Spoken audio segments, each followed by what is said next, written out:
Chapitre 13. Prométhée, sauce Bulger. Monsieur Bulger m'entraîne dans la cave du Borderline. Daisy m'a déjà montré cet endroit. C'est le stock. Plus nous avançons, plus la lumière se fait rare et plus l'air se charge d'une odeur fétide. Mon corps se tend. Les douleurs de la veille refont surface. Nous nous arrêtons devant un drap noir, vraisemblablement posé sur une croix et son Christ. Tu vois, Anita, lorsque j'ai perdu ma fille Miranda, j'ai promis à ma femme Audrey, avant qu'elle ne disparaisse, de la ramener parmi nous. Ma femme était croyante et n'a pas compris ma mission. Pour elle, le chemin vers le Saint-Père était sans retour. Miranda avait été rappelée. Sa patrie était le ciel. Elle était même rassurée de la savoir marcher dans le monde des bienheureux, persuadée de son immortalité. Elle était certaine que Miranda était toujours là, parmi nous, dans la lumière. Pour elle, Miranda était plus vivante que jamais. Je respectais beaucoup ma femme, Anita. Il soulève le drap. Le cadavre en décomposition d'une femme crucifiée sur une croix en bois. Je présume que c'est Audrey Bulger. Oui, je respectais beaucoup ma femme, Anita, mais beaucoup moins ses croyances superstitieuses d'un autre âge. Regarde-la, Anita. Penses-tu que nous soyons dans l'ombre et elle dans la lumière divine? A-t-elle l'air d'une personne qui jouit éternellement dans son soi-disant royaume céleste? Elle n'est plus rien, chair morte et odeur pestilentielle. Il embrasse sa femme et me sourit. Quelle folie profonde habite cet homme.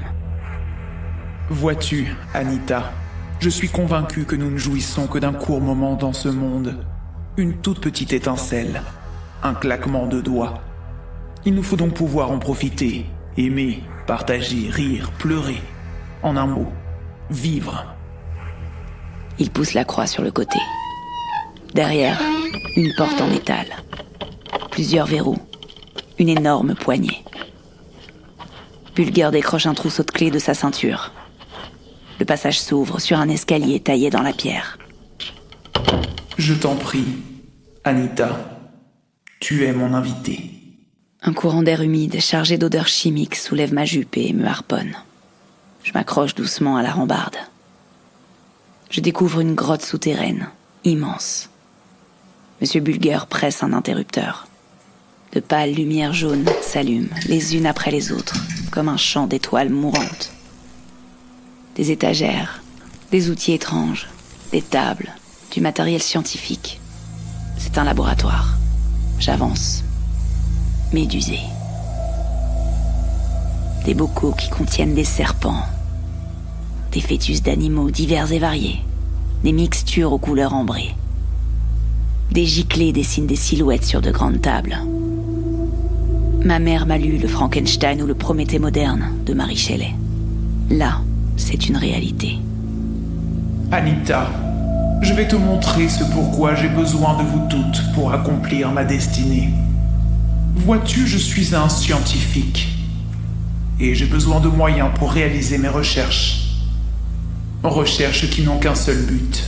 Ressusciter ma petite Miranda. Monsieur Bulger me rejoint et passe devant moi. Des câbles électriques sur le sol mènent à un gros bloc de verre suspendu, dans l'ombre, au fond de la grotte. Plus j'approche, plus la lumière est rare. Je perçois des respirations et des râles. Des choses vivantes agonisent dans cette salle. Je serre les poings et me concentre sur l'énorme bocal.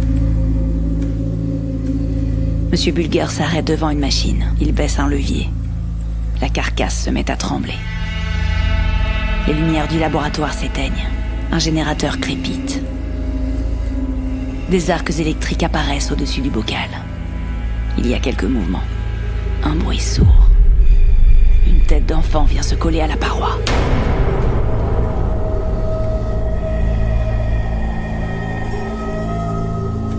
Voilà ce pourquoi j'ai besoin de vous, Anita. Les yeux s'ouvrent et se ferment. La bouche se tord, grimace, sourit. Le corps est parcouru de soubresauts. Sa peau est bleu pâle. C'est mon destin. Je dois remporter une victoire contre la mort et sur leur prétendu dieu. À l'intérieur de ce corps, ma petite Miranda attend que son papa la ramène des ténèbres. Il me regarde, tendrement. Est-ce que tu ne ferais pas tout pour retrouver tes parents, si tu en avais la possibilité? Je suis à la fois fascinée et terrorisée. Je plains cet homme. Si ressusciter sa fille est son objectif, il ne baissera jamais sa garde. Il sera impitoyable. Maintenant, tu sais.